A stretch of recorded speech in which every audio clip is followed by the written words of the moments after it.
આ વિસાવદરમાં ભાજપના 400 નેતા આવ્યા હતા મારા વિરુદ્ધમાં પ્રચાર કરવા. ગંભીરાનો પુલ તૂટ્યો, ત્યાં કેટલા ગયા? કોઈ નહીં. ચૂંટણી હોય તો 400 આવશે, માણા મરી જાય તો 4 જણા નથી આવતા. આ ભાજપ ને કોંગ્રેસની રીત છે દોસ્તો, કે ભાજપ પાર્ટીને હરાવી શકાય છે. આ સૌથી મોટો સંદેશ એને આપ્યો છે. કરોડો લોકો એવું માને છે કે આને કાંઈ ન કરી શકાય, પણ વિસાવદરના આપણા શેઠા પાડોશી ખેડૂતોએ, માલધારીઓએ, રત્ન કલાકારોએ, ખેત મજૂરોએ, સામાન્ય વેપારી દુકાનદારોએ બધાએ ભેગા મળી સાબિત કરી બતાવ્યું કે ભાજપ શું, ભાજપના પિતાશ્રીને હરાવી શકાય એમ છે. આવો સંદેશ આપ્યો. વિસાવદરમાં ભાજપે શું તાકાત લગાવી? આખી ભાજપની સરકાર, તમામ ધારાસભ્યો, તમામ સાંસદ સભ્યો, કેન્દ્રના મંત્રીઓ, ગુજરાત સરકારના મંત્રીઓ, પોલીસ તંત્ર, તમામ બુટલેગરો, રાશન માફિયાઓ, રોડ માફિયાઓ, જમીન માફિયાઓ, વિસાવદર અને ભેસાણમાં અગાઉ સરકારી નોકરી કરીને ગયા હોય ને અત્યારે કંઈક બીજે બદલી થઈ હોય એવા માણસોને પણ અહીંયા પાછા બોલાવ્યા હતા અનઓફિશિયલી 10 દિવસ પૂરતા. એમાં અનેક પોલીસ અધિકારીઓ જેણે વિસાવદર ભેસાણમાં અગાઉ નોકરી કરી લીધી હોય ને હાલ બોટાદમાં, અમરેલીમાં, સુરેન્દ્રનગરમાં, ભાવનગરમાં હોય, એને ચૂંટણીમાં અહીંયા અનઓફિશિયલ ડ્યુટી મૂકી હતી. તમે જેને જેને હાંચવા હોય એને આવીને કહી જાઓ કે આ ગુંડાને મત આપવાનો છે ભાજપના. અને બધા આવ્યા હતા. કોઈ એવી વસ્તુ નહોતી બાકી. અને રાજકારણીઓ આવ્યા, નેતાઓ આવ્યા, મંત્રી આવ્યા, એ તો ભલે આવ્યા, જેને નહીં લેના દેના એ વિડીયો બનાવીને જીકમ જીક કરતા હતા. પણ વિસાવદરની જનતાએ બીજો સંદેશ આપ્યો કે તમે સંકલ્પ લ્યો, તમે નિર્ણય કરો, તમે મુઠ્ઠી બંધ કરો તો દુનિયાની કોઈ તાકાત તમારા સંકલ્પને રોકી નથી શકતી. તમારી પાસે તાકાત છે, વિસાવદર આપણને કીધું છે. જનતામાં એ તાકાત છે. જનતા જે નક્કી કરે એ થઈને રહે છે એવું વિસાવદરમાંથી સાબિત થયું. વિસાવદરની જનતાએ આપણને બધાને હાથ જોડીને કીધું છે કે હવે તો સંકલ્પ કરો કે નહીં. ક્યાં સુધી ભાજપની વાહે ટીંગાશો? અવળી મોટી સરકાર લાગી ગયા પછી કોઈ એવું વાત, પૈસા કેટલા, દારૂ, ગુંડા, બધી જ તાકાત ધ્વસ્ત થઈ ગઈ. જનતાએ લીધેલો સંકલ્પ જીતી ગયો. સંદેશ એવો છે કે તમારા સંકલ્પમાં તાકાત છે. રામાયણની અંદર જાંબુવનજી મહારાજે હનુમાનજી બાપાને કહેવું પડ્યું હતું કે ભાઈ તમે દરિયો કૂદી શકો એમ છો. દરિયાના આ કાંઠે બેઠા હતા અને લંકામાં જવાનું હતું ત્યારે બધા વિચારતા હતા શું કરશું, કેમ કરશું. જાંબુવનજીએ હનુમાનજી બાપાને એની શક્તિ યાદ કરાવી કે તમે મહાશક્તિશાળી છો, બાહુબલી છો, બજરંગબલી છો, પવનપુત્ર છો, તમે ધારો તો ઉડીને હમણાં લંકા પોગો. અને હનુમાનજીને એની શક્તિનો અહેસાસ કરાવ્યા પછી હનુમાનજી ગયા. ગુજરાતની જનતામાં એ તાકાત છે કે ગમે એવી સત્તાના મૂલ્ય કાઢી નાખે, પણ એ તાકાતને યાદ કરાવવાનું કામ કોને કર્યું છે? વિસાવદરની જનતાએ કામ કર્યું છે. આપણને આપણી તાકાત યાદ કરાવી છે. હજુ જો આપણે આપણી તાકાત ન ઓળખીએ, આપણે આપણી તાકાતનો સાચો ઉપયોગ ન કરીએ તો હવે ભગવાને આપણને બચાવી નહીં શકે. જેવું જેવું ભોગવી લો કોઈ દી ફરિયાદ ન કરતા. જો જનતા હારે તો આખી સરકાર હરાવે. વિસાવદરની જનતાએ આપણને ત્રીજો અને અત્યંત મહત્વનો સંદેશ આપ્યો છે કે તમારો આત્મા જગાડો, બોલો. કેમ બધું ચૂપચાપ સહન કરી લ્યો છે? ચારો તરફ આખા ગુજરાતમાં લોકો સરકારના તમામ અન્યાય, તમામ અત્યાચાર, તમામ શોષણ બધું જ સહન કરી લે છે.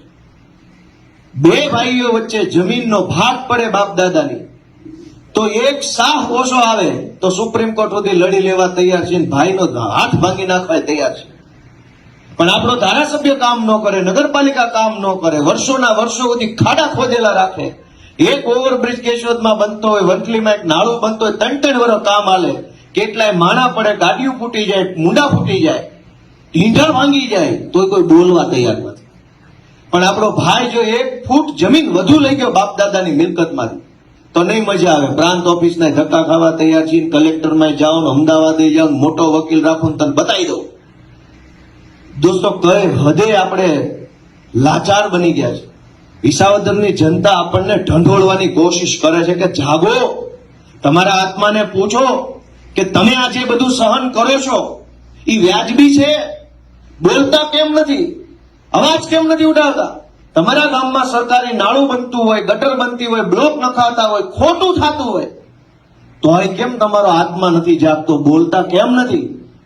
અને આપણા ગામમાં ખોટું કામ થતું હોય ને આપણે બોલીએ નહીં તો ભારત દેશમાં રહેવાને લાયક જ નથી. આપણી જેવો દેશ વિરોધી માણા કોણ હોય? આપણા દેશમાં, આપણા ગામમાં આવીને કોક માણસ ભ્રષ્ટાચાર કરી જાય અને આપણે એવી રીતે બચાવ કરીએ કે અમારી જ્ઞાતિનો છે, અમારી જ્ઞાતિનો સરપંચ છે, બોલશું તો એને નહીં, અમારી જ્ઞાતિનો તાલુકા સભ્ય છે, અમારી જ્ઞાતિનો જિલ્લા સભ્ય છે. દોસ્તો, આ કઈ માનસિકતાએ આપણને કાયર બનાવવાનું કામ કર્યું છે? વિચારો. આપણે તો ભારત વીરોની ભૂમિ, એમાંય ગુજરાત, એમાંય કાઠિયાવાડ. અહીંયા શૌર્ય, સમર્પણ ને બલિદાનનો કેવડો મોટો ઇતિહાસ છે. આ કાઠિયાવાડમાં, જુનાગઢમાં અહીં કેવા કેવા માણસો પાક્યા છે, કેવા કેવા વીર પુરુષો પેદા થયા. અને ઈ ભૂમિમાં આપણે એવા એના વારસામાં આવ્યા કે આપણે એક નબળું નાળું થતું હોય તોય ન બોલી શકીએ. તો આપણે ઇતિહાસના નામે કોઈ મહાપુરુષનું નામ આપણા મોઢે લેવાનો હક નથી. આપણે એનું નામ લે તો એનું નામ આપણે એનું નામ ખરાબ કરીએ છીએ. આપણે આપણા ગામમાં ખોટું થતું હોય, આપણા વિસ્તારમાં ખોટું થતું હોય, ખરાબ રોડ બનતા હોય, શાળા ખરાબ બનતી હોય, ખોટા બિલ મુકાઈ જતા હોય અને એક વિડીયો ઉતારવાની આપણા હિંમત નથી. વિસાવદરની જનતાએ આપણને સંદેશ આપ્યો છે, તમારા આત્માને જગાડો, ખોટું થતું હોય ત્યાં બોલો અને જે સાચું હોય એનો હાથ ચાલો, એવો સંદેશ વિસાવદરના ખેડૂતો આપ્યો. દોસ્તો, આપણને 3 વાત કરી કે ભાજપ હારવાને લાયક પાર્ટી છે, હારવી જ જોઈએ. ભાજપને હરાવી શકાય એમ છે અને એ બંને કામ ત્યારે જ થાય જ્યારે ગુજરાતની જનતાનો આત્મા જાગે, માણસ પોતાની જાતને ઢંઢોળે, પ્રશ્ન પૂછે પોતાની જાતને કે હું જે કઈ રાજકીય કામ કરું છું એ ગુજરાતના ભલા માટે છે કે ગુજરાતને બરબાદ કરી રહ્યું છે? તમે કલ્પના કરો, ગુજરાતની અનેક સરકારી શાળાઓ એક શિક્ષકથી શાળા હાલે છે. આખી શાળામાં 200, 300, 400 વિદ્યાર્થી હોય, શિક્ષક માત્ર એક હોય. જ્ઞાતિના નામે આપણે મત તો આપીએ છીએ, પણ આપણી જ જ્ઞાતિનો છોકરો જે શાળામાં ભણે છે ત્યાં શિક્ષક નથી, એ વાતની ચિંતા આપણને થતી નથી. આપણી અંદરનો માણસ મરી ગયો હોય તો જ આવું થાય. આપણને આપણી જ્ઞાતિનો નેતા કોણ છે એ દેખાય છે, પણ આપણી જ જ્ઞાતિના એક છોકરાને ભણતર નથી મળતું, એની જિંદગી બગડે છે, એને મજૂરીઓ કરવી પડશે, એ ચિંતા આપણને કેમ નથી થતી? કેમ કે આપણી અંદરનો આત્મા મરી ગયો છે, માણસ મરી ગયો છે. હવે આપણે ખાલી હરતું ફરતું ખોખું વધ્યા છે. દોસ્તો, અમે તો વિનંતી કરીએ છીએ કે રાજકારણમાં તમે અમારા કરતા વધારે દુનિયા જોઈ છે, જાજા નેતા જોયા, જાજી પાર્ટી જોઈ છે, જાજા મત આપ્યા છે, પણ આત્મા ક્યારે જાગશે આપણા બધાનો? એ તો અમારી વિનંતી છે. હું, ઈશુદાન ગઢવી, પ્રવીણ રામ, રાજુભાઈ કરપડા, ચેતરભાઈ વસાવા, યુવરાજસિંહ જાડેજા, આ બધા કોણ છે? એક સામાન્ય ઘર પરિવારમાંથી આવતા વ્યક્તિઓ છે. અમારો કોઈ રાજકીય વારસો નથી, અમારા બાપ દાદા ખાનદાનમાં કોઈ નેતા નથી. આ પહેલી પેઢીમાંથી અમે બહાર આવ્યા. અમને એમ થયું કે કોઈ ન બોલે તો કોણ બોલશે? તો અમે નક્કી કર્યું, હું બોલીશ. ઈશુદાન કે હું બોલીશ, પ્રવીણ રામ કે હું બોલીશ. બધા ભેગા થયા અને જનતા માટે લડાઈ લડીએ છીએ. અમે આશા હું રાખીએ છીએ કે તમે તમારા મનને ઢંઢોળો, જાતને પ્રશ્ન પૂછો કે હું હાલે છે, હું કરવા જેવું છે, ને એમાં ગોપાલ કે ઈશુદાનને શું કરવું જોઈએ. તમારું મન એમ કે ગુજરાતમાં હવે આ લોકોને આગેવાની હોપવી જોઈએ, તો અમે તમારી પાસે હાથ લાંબો કરીએ છીએ. ટેકો આપો, આશીર્વાદ આપો, પ્રેમ આપો. દોસ્તો મિત્રો, ગુજરાત આપણા બધા જેવા લોકોની રાહ જોઈ રહ્યું છે. ગુજરાતને બરબાદ કરવામાં ભાજપે કઈ બાકી નથી રાખ્યું. તમે વિચારો કે ચૈતરભાઈ વસાવા, એની ઉપર એવો આરોપ છે, સાચો હોય તોય શું, ખોટો હોય તોય શું. આરોપ એમ છે કે એક ગ્લાસ કાચનો ફેંક્યો ભાજપના કોઈ માણસ ઉપર અને જાનથી મારી નાખવાની 307 લાગી. આણંદ પાસે ગંભીરાનો પુલ તૂટ્યો, 15 થી 20 જેટલા લોકોનું ખરેખર મૃત્યુ થઈ ગયું. એ માણસની મરી જવાની કલમ ક્યાંય લાગી નહીં. એનો અર્થ એવો થયો કે ભાજપના માણસની ગ્લાસની કિંમત કરતા પણ માણસ મરી જાય એની કિંમત ઓછી છે. ગંભીરામાં માણસ મરી ગયા એની કોઈ કિંમત નથી, પણ ગ્લાસ ન વાગવો જોઈએ ભાજપના વ્યક્તિ. સેકન્ડ ક્લાસ સિટીઝન, બીજા દરજ્જાનો નાગરિક, ભાજપનો આગેવાની પહેલા દરજ્જાનો નાગરિક, એ આપણા કરતા ઊંચો એ આપણા કરતા મહાન અને આપણે બધા પછી એની નીચે, આપણે એના કરતા નાના, આપણે એના કરતા નિમ્ન. માણસ મરી જાય એની કોઈ કિંમત નથી. ભાજપ વાળાને ગ્લાસ નો અડવો જોઈએ. ગ્લાસ કરતા માણાના જીવની કિંમત સસ્તી કરી નાખે છે. અને છતાંય આપણામાંથી કોઈનો આત્મા ન જાગે તો આપણે એમ સમજવાનું કે આપણી અંદરનો માણસ જ મરી ગયો, હવે ખોખું વધ્યું છે, ભલે ગમે ત્યાં ખોખું ફેર્યા કરે. આપણે સમાજમાં રહેવા વાળા લોકો છીએ. સમાજમાં બનતી દરેક દુર્ઘટના એના વિશે આપણને દાઝવું જોઈએ. જે કંઈ પણ બને છે એ ભલે મારી હારે ન બને, પણ સમાજમાં બન્યું છે એનો અર્થ એવો થયો કે મારી આસપાસમાં બન્યું છે, માટે મને કંઈક થવું જોઈએ, મને કંઈક થઈ જવું જોઈએ કે આ ખોટું છે કે સાચું છે. પણ દોસ્તો, હજારો લોકોએ પોતાનો આત્મા હુવડાવી દીધો છે. વિસાવદરથી વિનંતી આવે છે, ખેડૂતો હાથ જોડે છે કે ક્યારે જાગશો, ક્યારે બોલશો, શું કામ નથી બોલતા, કોની બીક રાખો છો, અને બી જઈને મૂંગા રહીને ફાયદો શું છે? બોલશો તો કંઈક થશે, મૂંગા રહેશો તો શું થવાનું છે? ગુજરાતમાં રોજ સવાર પડે કંઈક ને કંઈક બ્રિજ તૂટી જાય, પેપર ફૂટી જાય, ડ્રગ્સ આવી જાય, બુટલેગરો પોલીસને મારી જાય. સરકાર એક જ વાતનું રટણ ચાલુ રાખે છે, કડક કાર્યવાહી કરવામાં આવશે. કડક કાર્યવાહી ગુંડા ઉપર તો થાય એવું ક્યારે આપણે જોયું નથી, પણ નાના માણસો ઉપર બહુ કડક કાર્યવાહી કરવાનું આપણે રોજે રોજ જોઈ રહ્યા છે. એક લાચાર ખેડૂત, ગરીબ માણસ પોતાના ખેતરે ઓયડી ઉપર એક લેમ્પ લગાડ્યો હોય તો વીજળી વિભાગ વાળા આવીને કડક કાર્યવાહી કરી જાય છે, દંડ આપી જાય છે, પાછળથી મેમા મોકલી દે છે, પુરવણી બિલ મૂકી દે છે, 35,000 50,000 લાખનો દંડ આપી જાય છે. લાચાર માણસ જોવો તો કડક કાર્યવાહી, અને કડક માણસ સામું આવી જાય તો લાચાર થઈ જાય છે આખી સરકાર. આ પરિસ્થિતિને કોણ બદલશે? તમારા બધાનું મન એમ કે આ પરિસ્થિતિ બદલવામાં મારે કંઈક કરવું જોઈએ, તો આ રૂમમાંથી બહાર નીકળીને ગામડે ગામડે વિસાવદરના 3 સંદેશ પહોંચાડવાનું કામ કરજો. હું બધાને વિનંતી કરું દોસ્તો, એટલી હદે ખરાબ પરિસ્થિતિ કે કહેવા બેસીએ તો પાર નથી આવે.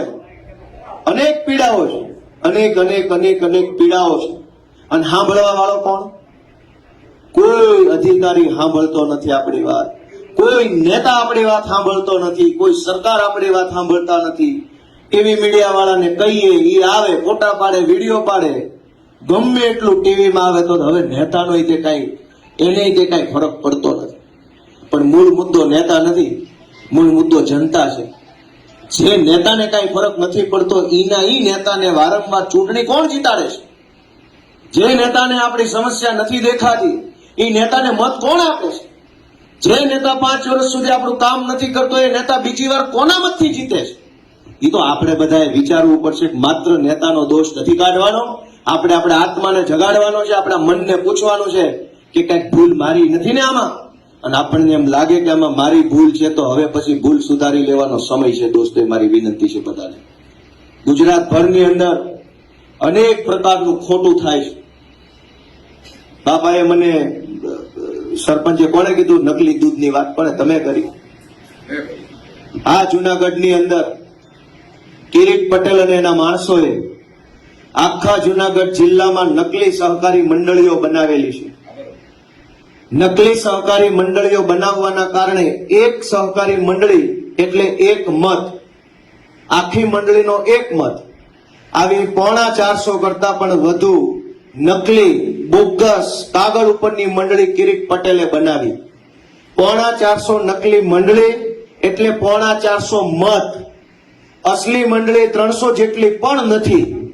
ઓરિજિનલ મંડળી, સાચી મંડળી, ધારાધોરણ પ્રમાણેની મંડળી વર્ષોથી હોય એવી 300 મંડળી નથી. એટલે સમજી લો કે 300 મંડળી અસલ, 450 મંડળી નકલ, કુલ થઈ ગઈ 750 મંડળીઓ. ઈ 750 મંડળી એટલે 750 મત. ઈ 750 મતનું મતદાન થાય એટલે જુનાગઢ જિલ્લા સહકારી બેંકના ચેરમેન અને ડિરેક્ટર બને, બોડી બને. ઈ 750 મતનું મતદાન થાય એટલે જુનાગઢ જિલ્લા ખરીદ વેચાણ સંઘની બોડી બને. ઈ 750 મતનું મતદાન થાય એટલે સાવજ ડેરીની બોડી બને. 450 નકલી મત આધારે ચૂંટણીઓ થાય છે. એ ચૂંટણીમાં નકલી મતદાર મત આપે છે. ઈ મતદાનથી ભાજપની હલકી માનસિકતા ધરાવતા ગુંડાઓ જેવા માણસો APMC Junagadh, JDC bank Junagadh, Savaj dairy Junagadh અને જિલ્લા ખરીદ વેચાણ સંઘ જુનાગઢમાં ભાજપના ગુંડાઓ ચૂંટણીઓ જીતે છે. ચૂંટણી જીત્યા પછી મન ભાવે એવો કરોડો રૂપિયાનો ભ્રષ્ટાચાર કરે છે. સાવજ ડેરીમાં ભાજપના માણસો કેમિકલ વાળું દૂધ હજારો લીટર ભરે છે. તમે વિચાર કરજો કે આજથી થોડાક વર્ષો પહેલા કેન્સરનું પ્રમાણ બહુ ઓછું હતું. આજ તમે તમારી આસપાસમાં જોજો, હજારો લોકો કેન્સરના રોગી છે. વંથલીમાં, કેશોદમાં, વિસાવદરમાં, માંગરોળમાં, માણાવદરમાં અનેક મહિલાઓ પણ કેન્સરને પીડિત છે. અને બાનું એવું બતાવે છે કે તમે દવા છાંટો છો ખેતરમાં એટલે આવું થાય. નહીં, એ વાત ખોટી છે. દૂધની અંદર પ્યોર કેમિકલ નાખવામાં આવે છે. ઈ કેમિકલ વાળું દૂધ સાવજ ડેરીમાં ભાજપના માણસો ભરે છે. સાવજ ડેરીમાં પેકિંગ થાય છે. ઈ પેકિંગ વાળો માલ આપણે બીજા ત્રીજા દિવસે ખરીદીને પી જઈએ, પછી થાય છે આપણને કેન્સર. દવા તો વર્ષોથી છટાઈ છે. હમણાં જ કાં કેન્સર વધ્યા? દવા કઈ 5 વર્ષથી થોડી ચાલુ કરે, દવા તો 20 વર્ષથી છટાઈ છે. બહુ જૂના જમાનામાં મોનોકોટોફોસ થી ચાલુ થયેલું, તેથી કોઈને કેન્સર ન થયા. અને દવા તો પાંદડા ઉપર છટાઈ ગઈ. પણ તોય જુનાગઢ સાવજ ડેરીના ભાજપના મળતિયાઓ નકલી મંડળીના આધારે, નકલી મતદાનના આધારે ચૂંટણી જીતીને સાવજ ડેરીમાં બેસે, કેમિકલ વાળું દૂધ વેચે, કરોડો લોકોના જીવન સાથે ખિલવાડ થઈ રહ્યો છે. પણ આપણો આત્મા નથી જાગતો. શું કામ? આપણો આત્મા હિન્દુ, મુસલમાન, પાકિસ્તાનમાં ફસાઈ ગયો છે, ગારામાં આવી ગયો, કીચડમાં ફસાણેલા છે આપણે. આપણને આપણા જીવની ચિંતા નથી થતી કે આ કેમિકલ વાળું દૂધ કિરીટ પટેલ ને એના માણસો પીવડાવે છે, મરી જાવું. મોતની ચિંતા નથી, પણ પાકિસ્તાનની ચિંતા વંથલી બેહીને કરે છે લોકો. ક્યારે આત્મા જાગશે? ક્યારે આપણું મન જાગશે કે હું મરી જાવી પહેલા મારી તો ચિંતા કરું, ભારતની ન કરો તો કાંઈ નહીં, તમારા પોતાના જીવની અને સ્વાસ્થ્યની ચિંતા તો કરો. હમણાં રિપોર્ટ આવ્યો તો બ્રાઝિલ દેશમાંથી, અમેરિકાથી, ઓસ્ટ્રેલિયાથી, કેનેડાથી, દુનિયાના તમામ દેશમાંથી રિપોર્ટ આવ્યો કે ભારતમાં જે માણસને પીવાની દવા બનાવે છે, કફની દવા, તાવની દવા, બીજી ત્રીજી દવા, એ દવા અત્યંત હલકી ક્વોલિટીની દવા છે. ભારતની કંપનીઓએ, એમાંય ગુજરાતની અમદાવાદની કંપનીઓએ કફની દવા, તાવની દવા જે બનાવી, એ દવા બ્રાઝિલમાં, કેનેડામાં, ઓસ્ટ્રેલિયામાં વેચી. ત્યાં લોકો એ દવા લીધી, માંદા પડ્યા, કેટલાક લોકોના મોત થઈ ગયા. ઈ પછી ઈ દેશની સરકારોએ આપણા દેશની કંપનીઓ પર પ્રતિબંધ મૂક્યો કે તમારી દવા અમારા દેશમાં નથી વેચવા દેવી. એવી હલકી કક્ષાની માણસની દવાઓ બનાવે છે. હવે ઈ દવા ચાખીને તો પીવાતી નથી. તમને તાવ આવ્યો, શરદી આવી, તમે 10 રૂપિયાની ગોળી લીધી, હવે ખબર કેમ પડે કે હલકી કક્ષાની છે, ખારી કક્ષાની છે? કયો છે બધા, મને ખબર પડે કે ન પડે? વિશ્વના દેશોએ ગુજરાતની દવા બનાવવાની કંપની પર પ્રતિબંધ મૂક્યો. ભારતની સરકારે શું કર્યું? એ હલકી દવા બનાવવા વાળી બધી કંપની પાસેથી 50 કરોડનું ચૂંટણી ફંડ લીધું, કીધું મરા એટલા મારો, જે થવું થાય વેચો. ભાજપે ઓફિશિયલી ઓન પેપર વ્હાઇટના પૈસામાં એકાઉન્ટ ટ્રાન્સફરથી 50 કરોડનું ફંડ લીધું દવા બનાવવાની કંપનીઓ પાસેથી, અને કીધું જેવી ફાવે એવી વેચો, મરી જાય. ક્યાં બાપાના છે? દોસ્તો, આપણો આત્મા નથી જાગતો.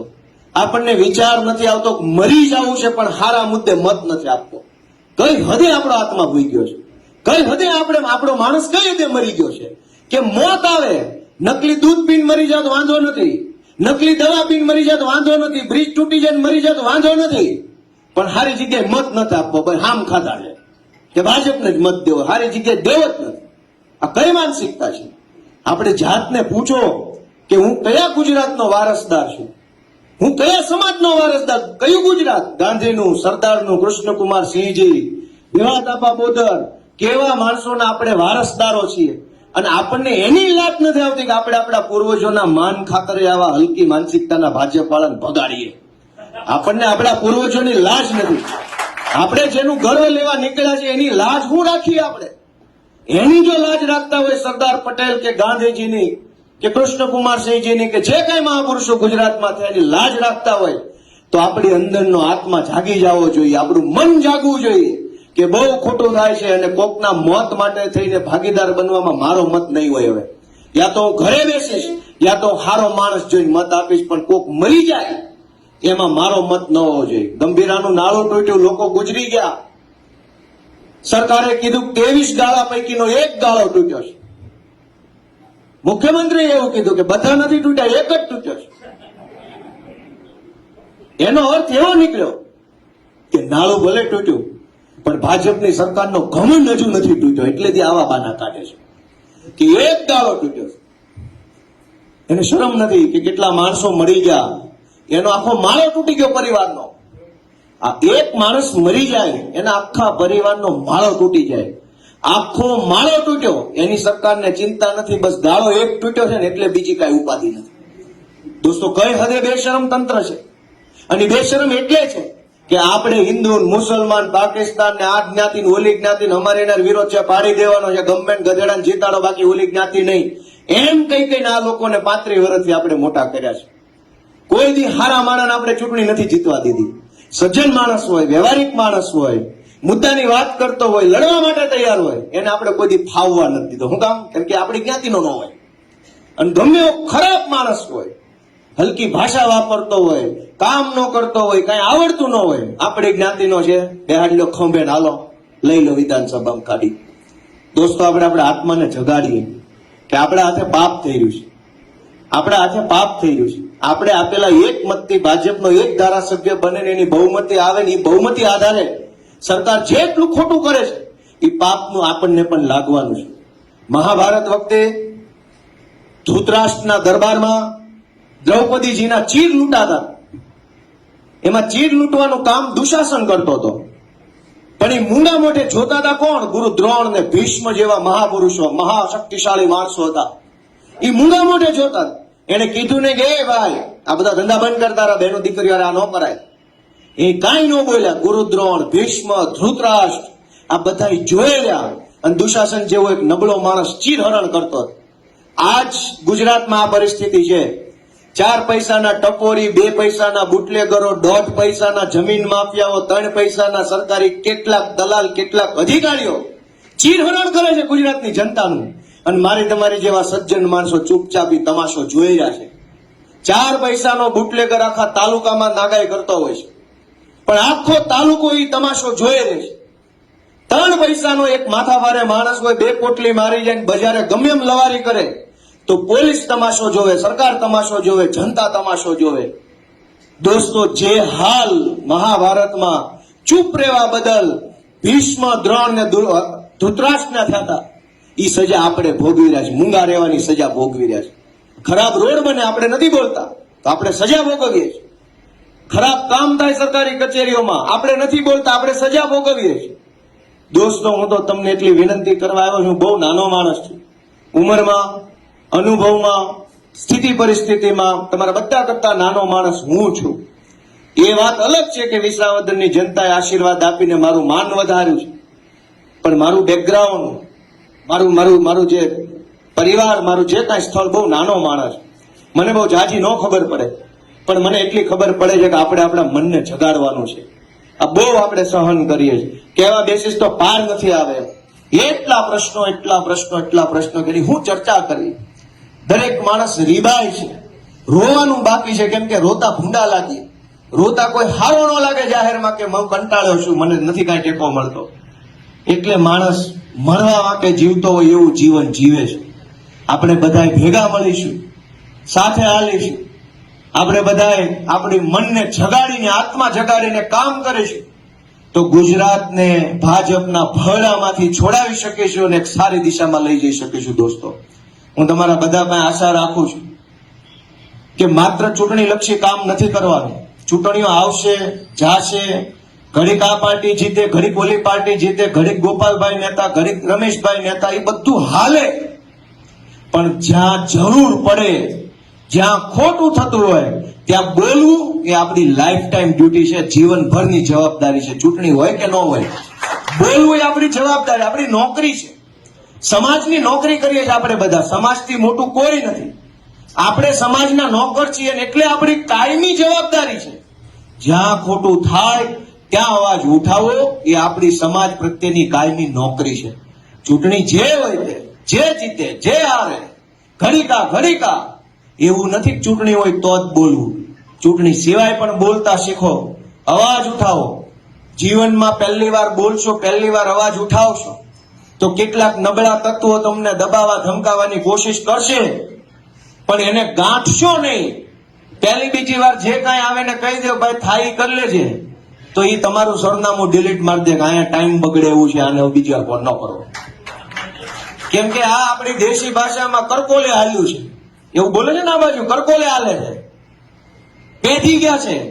એક ફોન કરવાનો, હરેશભાઈ જોજો હો, હરેશભાઈ બી જાય તો ઓલાનું કામ થઈ ગયું. પણ હરેશભાઈ એમ કહી દે કાંઈ નહીં જોવું જ છે, મોકલો શું જોવાનું છે, તો બીજી વાર ફોન નથી કરતા.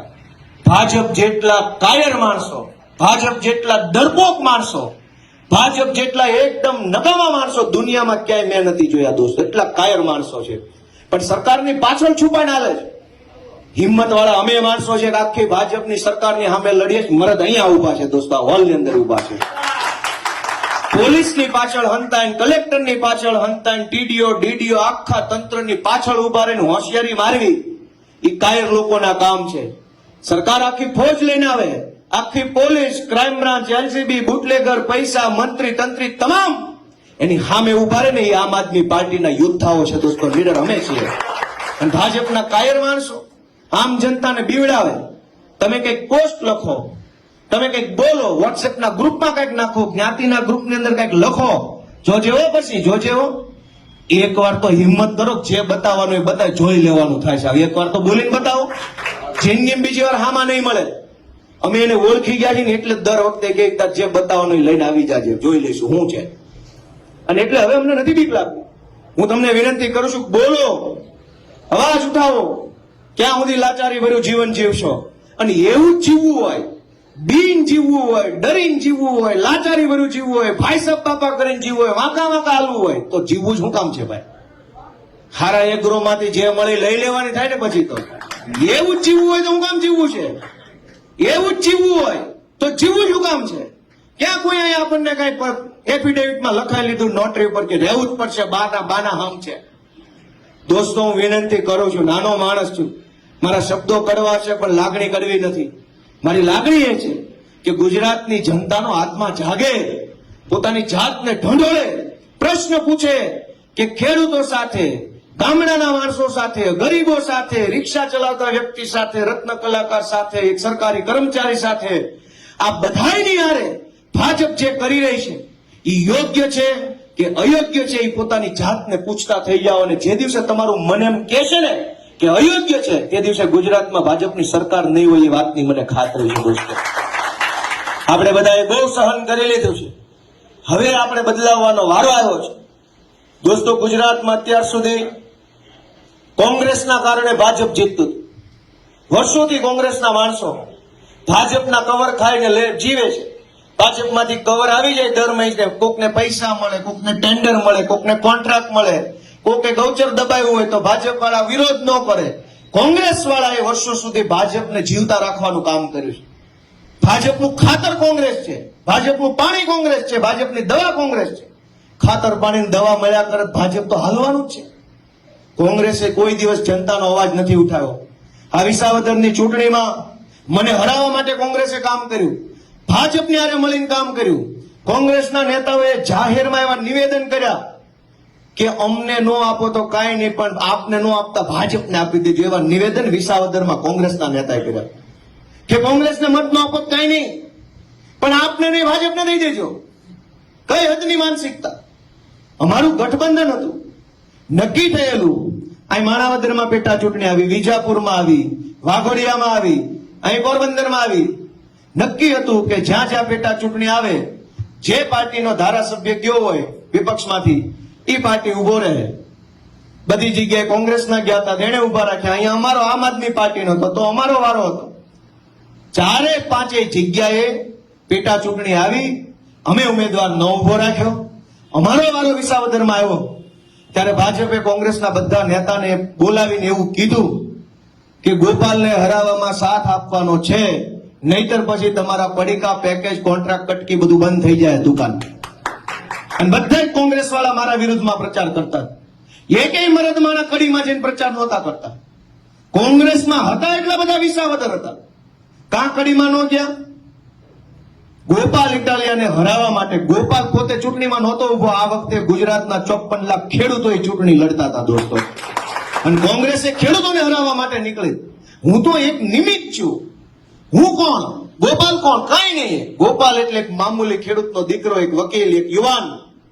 હું કાંઈ મહાન નથી, પણ ગુજરાત આખાના ખેડૂતો, કરોડો લોકો, એની લાગણીઓ વિસાવદરની સીટ આરે જોડાયેલી હતી.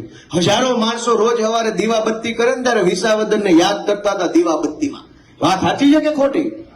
હજારો લોકો જે કઈ કામ ધંધે જઈને આખો દિવસ મગજમાં વિસાવદર વિશે વિચારતા હતા. શું થયું, કેમ થયું, ગોપાલનું શું થયું, ભાજપનું શું થયું. કરોડો લોકોની લાગણીઓ જે ચૂંટણી આરે જોડાઈ હતી, એ ચૂંટણીનું નિમિત્ત એટલે કે ગોપાલ ઇટાલિયાને હરાવવા માટે કોંગ્રેસે બધા જ ઉધામા કર્યા. પણ જનતાની તાકાત મોટી તાકાત છે. હું તમને વિનંતી કરું છું કે કોંગ્રેસ વાળાને હવે તમે જરાક ઓળખી લેજો. ભાઈ, આ પંથકમાં તમે ઘણો સમય આપ્યો છે, બદલામાં એને શું આપ્યું? અમાણાવદર, વંથલી, બાંટવા, કેશોદ, માંગરોળ, કોંગ્રેસને તમે શું નથી આપ્યું? વર્ષો સુધી મત આપ્યા. કોંગ્રેસના નેતા પૈસા વાળા થઈ ગયા, પણ ખેડૂતનો એક પ્રશ્ન ક્યારેય તાકાતથી વિધાનસભામાં કોઈ નતું થયો. એક પણ કોંગ્રેસનો નેતા 30 વર્ષમાં આ પંથકમાંથી જેલમાં 15 દી રહ્યો હોય તો મને કયો જાઓ.